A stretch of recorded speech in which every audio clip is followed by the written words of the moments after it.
हो, आणि सगळंच्या सगळं भविष्यपाठ करायचं म्हणलं तरी होईल.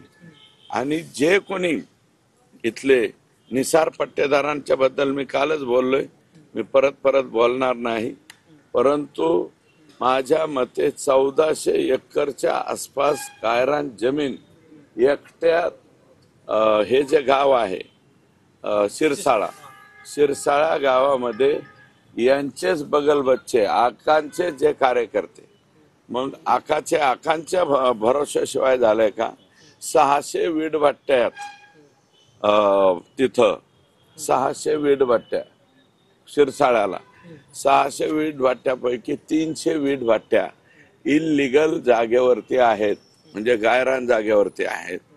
त्याच्यानंतर तिथे एक मंदिर होतं, देवीचं मंदिर का कशाचं, त्या मंदिराला जवळपास 8 एकर जागा होती.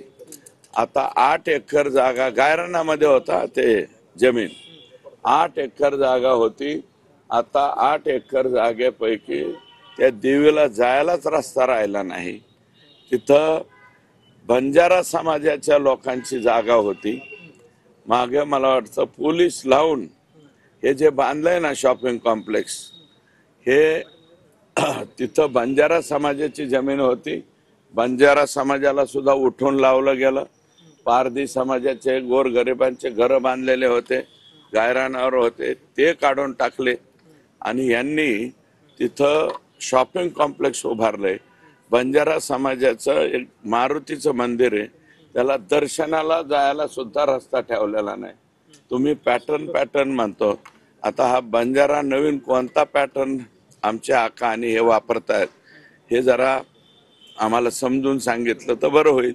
आम्ही त्यांच्यापेक्षा कदाचित लहान असतो राजकारणात.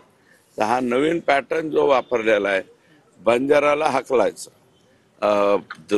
तिथल्या पारधी समाजाला हाकलायचा, आणि खोटं नाटं यांच्या यनोशा नाही दिल्या, खोटं नाटक काही नाही करून दिलं, तर त्या निसार पट्टेदारचाच पोरगा अपक्ष सरपंच झाला होता तिथं.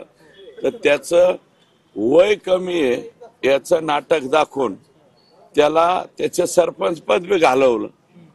आणि एक मला वाटतं लोढा का काय नावाची फॅमिली, माननीय रामदास नारायणराव राणे हे महसूल मंत्री असताना आनंद नावाचे चॅरिटेबल ट्रस्ट त्यांच्याकडून 2.5 हेक्टर जमीन त्यांना मिळाली, रोड टच जमीन मिळाली. दवाखाना टाकायचा, वृद्धाश्रम टाकायचं, याच्यासाठी त्यांनी ती जमीन आणली, परंतु तिथं काहीही करून दिलं जात नाही. काय का? तर आकांना त्याचा अध्यक्ष करा, अजून कोणाला तरी त्याचं सचिव करा, तरच तुम्हारा ये चॅरिटेबल ट्रस्ट चला देंगे, नाही तो हम गुलाट.